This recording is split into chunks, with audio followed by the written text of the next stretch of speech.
update on some of the good work that's being done to help keep folks safe as we navigate this crisis. But before I do that, I just want to reiterate a message you've heard from me before. You are safer at home. Staying at home will help us save lives. This is tough. We're having to see one another online instead of having a potluck with an extended family. We aren't going for bike rides with our friends. We aren't meeting with work colleagues for tea or coffee like we usually would. My kids and grandkids aren't coming to visit me and the First Lady at the executive residence right now. I'm holding cabinet meetings on the phone instead of in person. But that's the sacrifice we are asking of everybody in the state. Stay home and limit the number of people you have contact with. This kind of distancing, it's difficult. We know it is especially draining both mentally and emotionally, but it's one of the most effective ways of stopping the spread of the disease. And folks, we need to take this seriously as it gets more urgent and more dire every single day. We're seeing COVID-19 impact Milwaukee, especially the north side of Milwaukee, in a uniquely bad way. The severity of this disease in the African American community, it's a crisis within a crisis. We must do everything within our power to raise public awareness, ensure access of care, and find out why this happens. Right now, the Centers for Disease Control has a team in Milwaukee, and we hope to learn more from them in the coming days and weeks. Now, let's talk about price gouging for a minute. I will continue to monitor this information not only from a public health perspective, but also to ensure that swift action is taken against price gouging in our communities.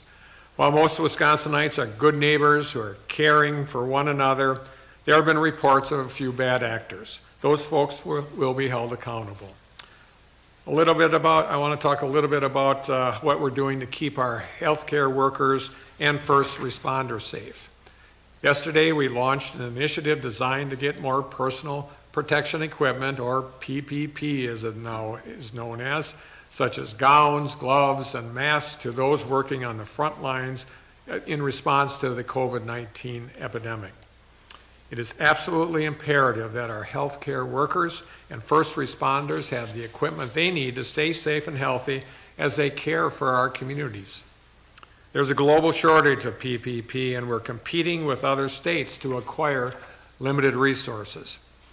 So we're calling on companies and schools and other organizations that may have unused protective equipment sitting in their facilities to make those materials available to those who need it most. The state appreciates any donations, but we're also prepared to pay a fair market value for large quantities of this equipment that are offered.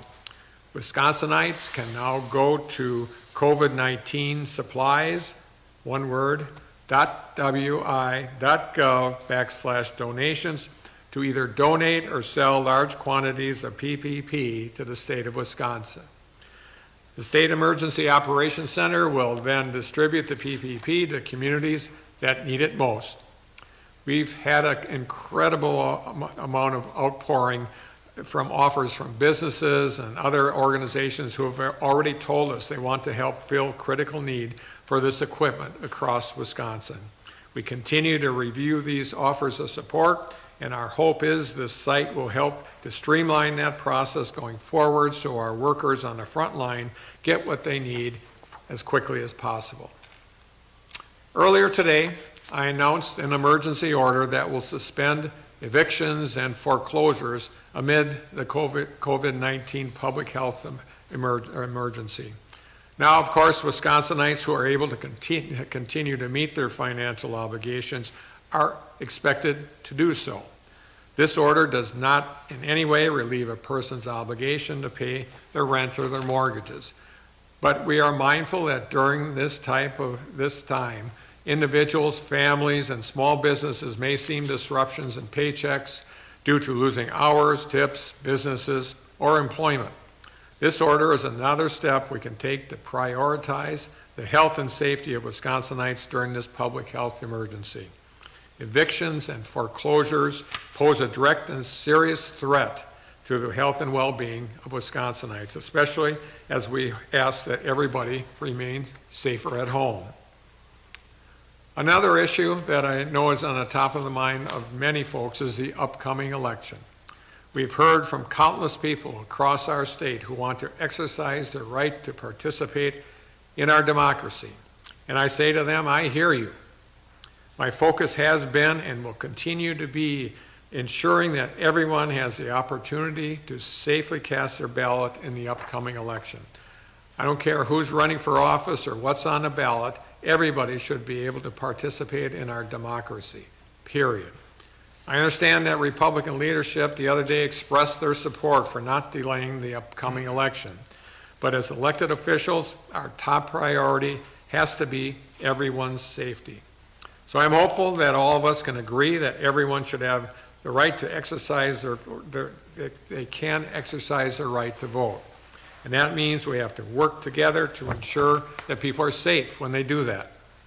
So today I'm asking the legislature to come together in a bipartisan way to change the law to ensure that every registered voter receives an absentee ballot to vote in the upcoming election, to consider absentee ballots valid if they're postmarked on the day of the election, and to extend the time period to give our clerks extra time to count the influx of ballots.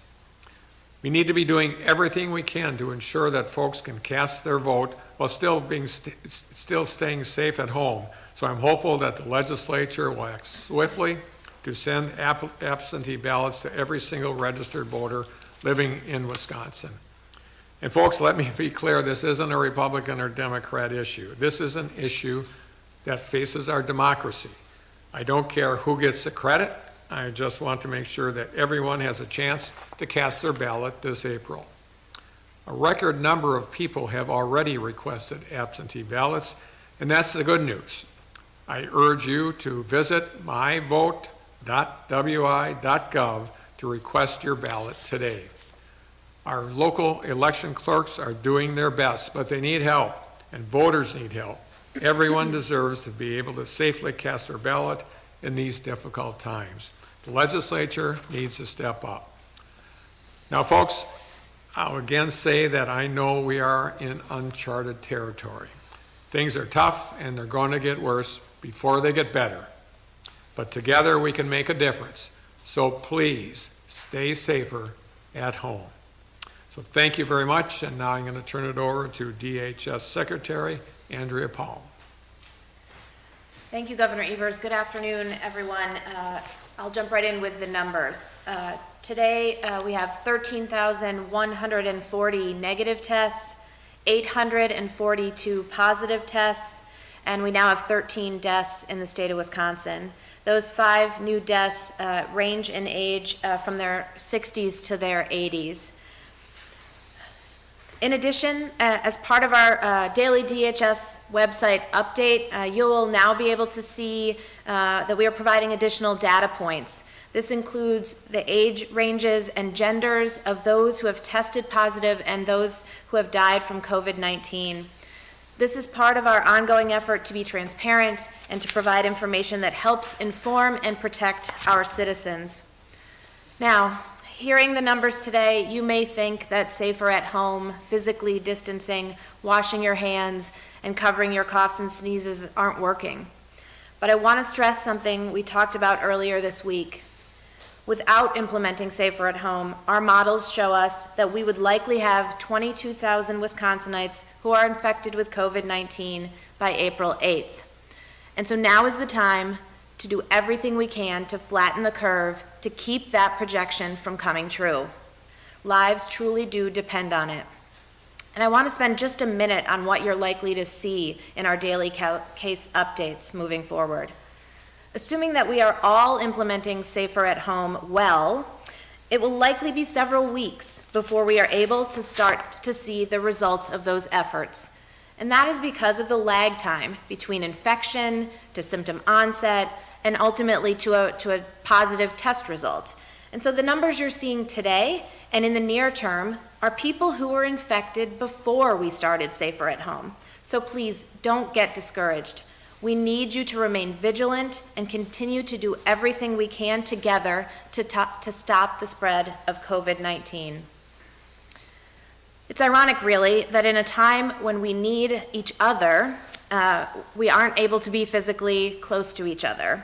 We need to be 6 feet apart, we can't meet for happy hours, we can't go visit our parents or our grandparents in a nursing home or assisted living facility.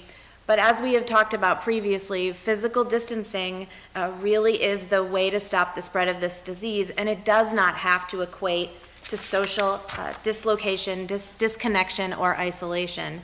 We are so impressed with the ways you've found to stay connected and adapted to this new normal. We are grateful for the way so many of you have asked, what can I do, instead of what's in it for me? Yet we also know that being isolated, fear of getting sick, stress from work, childcare, food, other pressures can all pile up to make you feel overwhelmed, anxious, and even depressed. Telling someone about how you're feeling isn't a sign of weakness. It's necessary for all of us to survive in this anxious and ever-changing situation. And so we want you to know about a few resources. If you need to, please call 1-800-985-5990 to speak to a trained crisis counselor, or text "Talk with Us" to 66747. Other resources to maintain your mental health and well-being can be found on the DHS COVID-19 web pages. And we will continue to talk about this issue in the future, as it will continue to be something that we all are struggling with. As we enter our first weekend with Safer at Home, the Governor, DHS, and other state agencies and our local and tribal partners continue to develop and implement action steps and supports to be prepared and to do the work we need to do to respond to this outbreak, as well as to focus on our most vulnerable citizens, including our older residents. We'll continue to pursue every avenue to provide our heroic healthcare workers the equipment they need to stay safe and do their jobs, as the Governor just mentioned, and we will continue to make sure we are providing you accurate, timely information to help you navigate this unprecedented situation. Finally, again, I just want to reiterate how grateful we are to each of you for your work to do this together, to really help us break the spread of COVID-19. With all of us doing our part, staying safer at home, we certainly will get through this. Okay, thank you. We'll now open it up to questions. A reminder to maintain audio quality, to keep phones on mute until it's time to ask your question. And for the sake of time, we also want to remind you that we are taking one question per reporter per outlet, so we can wrap up about 2:30 this afternoon.